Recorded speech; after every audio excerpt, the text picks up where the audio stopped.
When Sarah told me she was spending a full week in Las Vegas with her male best friend for her bachelorette party, I thought she was joking. But her expression wasn't playful. It was firm, almost like she'd already rehearsed her defense. I paused. Just the two of you? She nodded, completely unfazed. Yeah, what's the big deal? You know we've been close for years. But that didn't make it feel any less wrong. I'd always trusted her. Never once questioned the late nights at the office, the impromptu getaways with friends, or the marathon phone calls with Adam, the same best friend she was now jetting off with. But this felt different. A week alone, just the two of them, in the city known for blurred lines and broken vows, right before our wedding. I tried to voice my concerns gently. Sarah, what if I told you I was flying Cancun for 7 days with a female friend a few weeks before we got married? Would you be okay with that? She didn't hesitate, just rolled her eyes. You're overthinking. I'm not asking for permission. I'm just letting you know. Deal with it. Her tone cut sharper than the words. No effort to understand. No compromise. Just dismissal. The days that followed were cold. I went through the motions, work, errands, obligations, but I couldn't stop thinking about the trip. The silence between us felt heavier than any fight. I opened up to my brother, hoping for perspective. He asked me one simple question. If you already feel this way now, can you really imagine spending your whole life with her? His words echoed in my head long after he said them. I loved her, sure, but love without respect? That's not love. It's emotional erosion in slow motion. The night before she left, she packed with visible excitement, smiling at her phone, texting Adam, humming like someone about to escape. She didn't say she'd miss me, didn't offer reassurance, didn't even ask for a goodbye kiss as she walked out the door.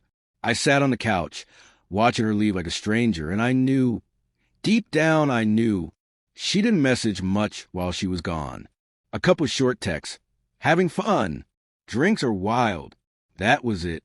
No calls, no check-ins. I stayed up most nights, staring at the ceiling, picking apart our past, wondering how many times I had ignored the signs.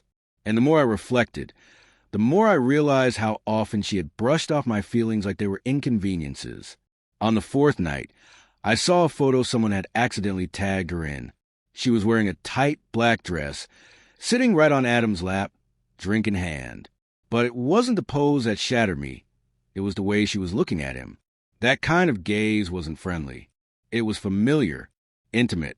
I didn't call. I didn't yell. I didn't ask questions. Instead, I printed the photo, sat down at the kitchen table, and wrote a letter. I poured every ounce of myself into it. The love, the confusion, the heartbreak, the simple plea for honesty. I laid the letter on our bed with the engagement ring beside it, then packed my bags and left. When she got home and found the room empty, she started calling and texting. Where are you? What is this? I replied with a single image, the letter and the ring, side by side. She didn't respond for hours. When she finally did, the only thing she said was, I didn't cheat. You're just insecure. And with that, whatever hope I had left collapsed. I didn't need evidence. I didn't need more pictures or confession.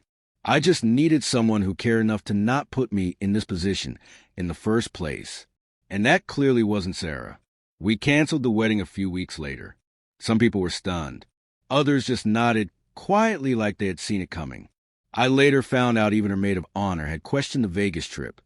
But no one had the courage to speak up. No one but me. Healing took time. I questioned myself, replayed every conversation, every sign I'd missed. But eventually, clarity settled in. I hadn't overreacted. I had responded to disrespect. Because love without trust is just codependency.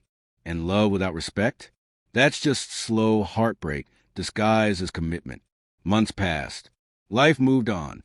I met someone new. Someone steady, kind, honest in a way that didn't make me second-guess my sanity.